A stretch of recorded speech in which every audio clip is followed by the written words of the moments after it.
Chères sœurs et frères, pour bien nous imprégner de l'évangile du jour, je vous propose de lire la version de Matthieu de ce même passage qu'on va retrouver dans Matthieu chapitre 5, versets 1 à 12. Évangile selon Matthieu chapitre 5, versets 1 à 12. Voyant la foule, Jésus monta sur la montagne, et après qu'il se fut assis, ses disciples s'approchèrent de lui, puis, ayant ouvert la bouche, il les enseigna et dit : Heureux les pauvres en esprit, car le royaume des cieux est à eux. Heureux les affligés, car ils seront consolés. Heureux les débonnaires, car ils hériteront la terre. Heureux ceux qui ont faim et soif de la justice, car ils seront rassasiés. Heureux les miséricordieux, car ils obtiendront miséricorde. Heureux ceux qui ont le cœur pur, car ils verront Dieu. Heureux ceux qui procurent la paix, car ils seront appelés fils de Dieu. Heureux ceux qui sont persécutés par la justice, car le royaume des cieux est à eux. Heureux serez-vous lorsqu'on vous outragera, qu'on vous persécutera et qu'on dira faussement de vous toutes sortes de mal à cause de moi. Réjouissez-vous et soyez dans l'allégresse, parce que votre récompense sera grande dans les cieux, car c'est ainsi qu'on a persécuté les prophètes qui ont été avant vous. Amen. Alors, avant de vous dire le thème de la prédication, j'aimerais vous poser une petite question. C'est une question qui s'adresse à tout le monde, les jeunes, les adultes, les parents, tout le monde.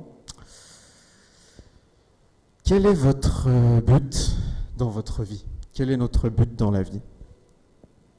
Enfin, quel est votre but dans la vie ? Du coup, la réponse peut être personnalisée. Donc, quel est votre but dans la vie ?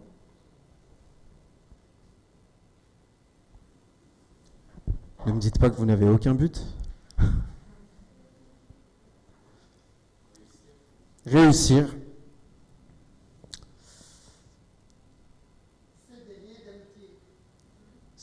Pardon ? Tisser des liens d'amitié. Être heureux. Fonder une famille.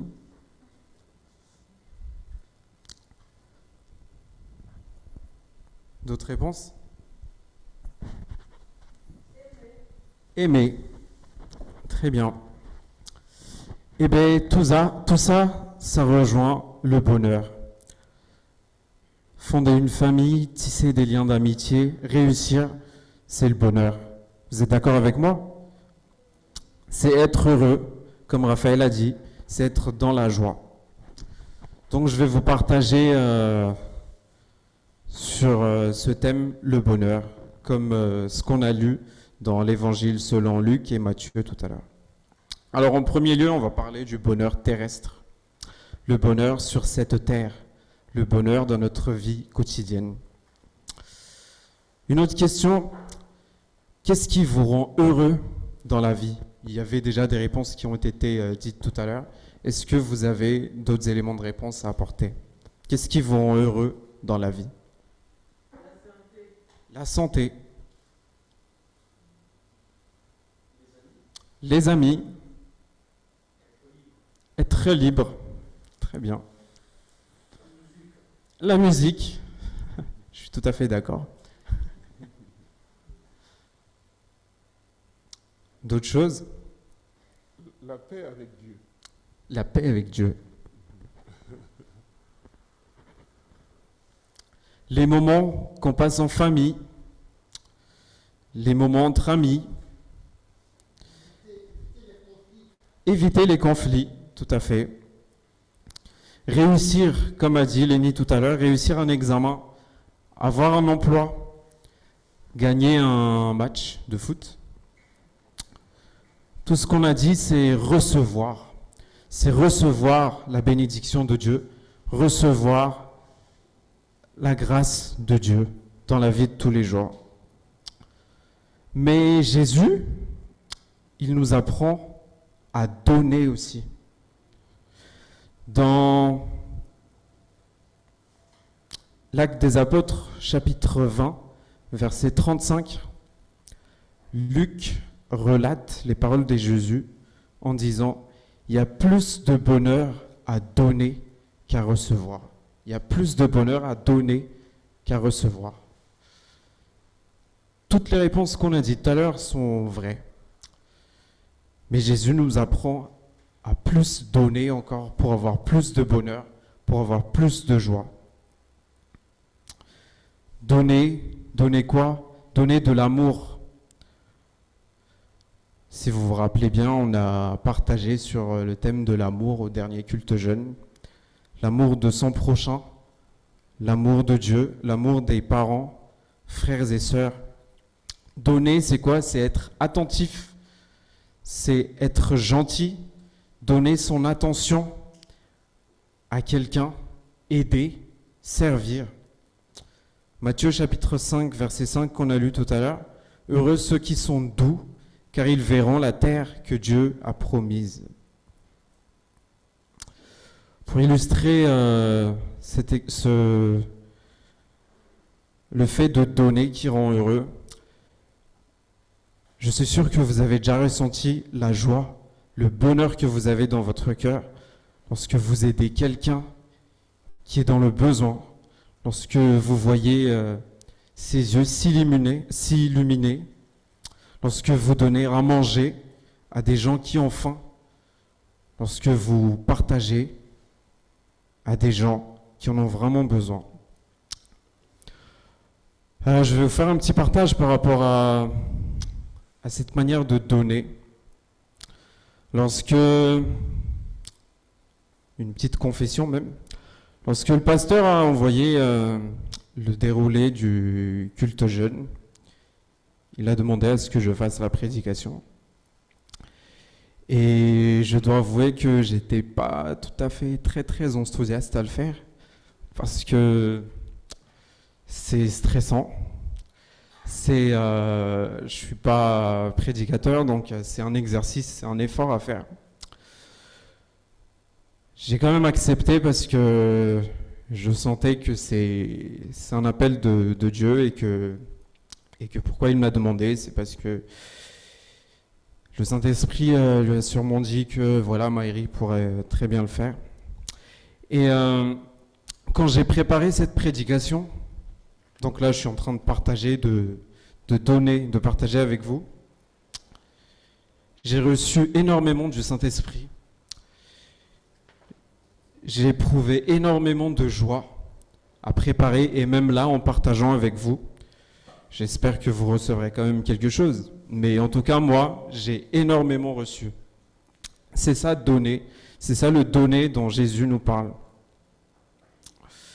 Un autre exemple, les parents qui donnent tout, qui se donnent tous les moyens, qui investissent toute leur force et leur temps dans l'éducation des enfants. Et les parents qui reçoivent en retour, qui sont fiers et qui sont heureux de voir les enfants réussir. Ça aussi, c'est un grand bonheur. Je pense que les parents ici peuvent en témoigner. Dans la 3e lettre de Jean, chapitre 1, verset 4, il est dit « Rien ne me rend plus heureux que d'apprendre que mes enfants vivent conformément à la vérité. » Passons maintenant au bonheur éternel. Le bonheur éternel. Ça vous évoque quoi, le bonheur éternel? Qu'est-ce que c'est pour vous? C'est une question.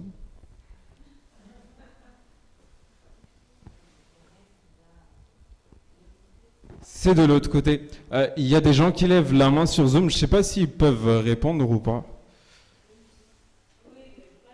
Ok, elle montre le ciel, donc voilà, c'est dans le ciel. C'est le paradis. Les jeunes, c'est quoi pour vous le bonheur éternel? Qu'est-ce que ça vous évoque? L'amour de Dieu.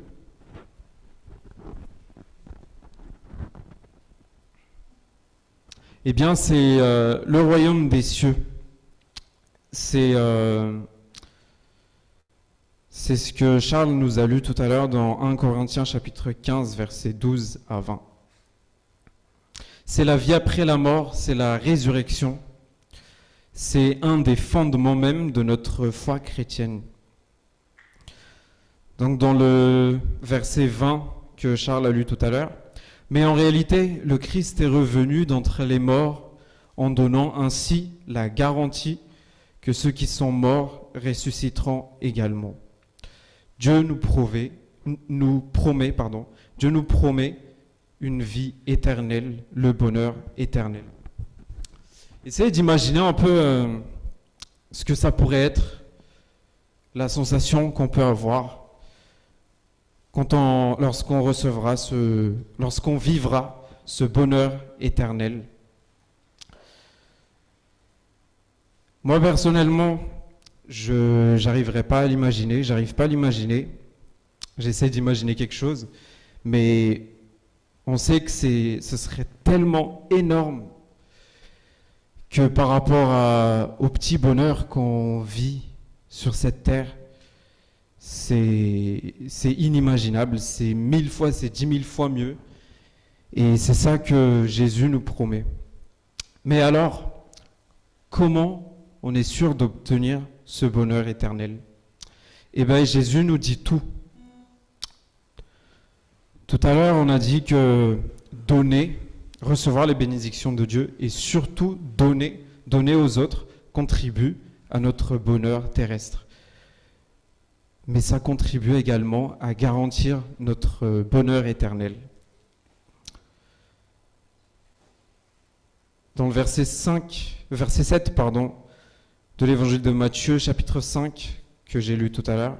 « Heureux ceux qui ont de la compassion pour autrui, car Dieu aura de la compassion pour eux. » Dans le verset 8, « Heureux ceux qui créent la paix autour d'eux, car Dieu les appellera ses fils. »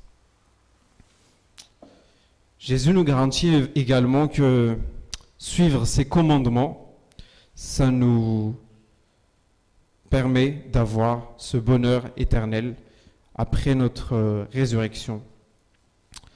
Si vous vous rappelez bien, à la prédication du dernier culte jeune, le plus grand commandement de Jésus, c'est aimer Dieu et aimer son prochain. Pour résumer, les textes qu'on a lus aujourd'hui nous apprennent à comment être heureux sur cette terre. On est heureux quand on reçoit les bénédictions, les grâces de Dieu, mais surtout quand on donne, quand on partage à ceux qui n'en ont pas et à ceux qui sont dans le besoin. Comment être heureux? Comment obtenir le bonheur éternel? C'est également donner, avoir de la compassion, créer la paix, qui a été dit tout à l'heure, et suivre les commandements de Jésus, aimer Dieu et aimer son prochain. Amen.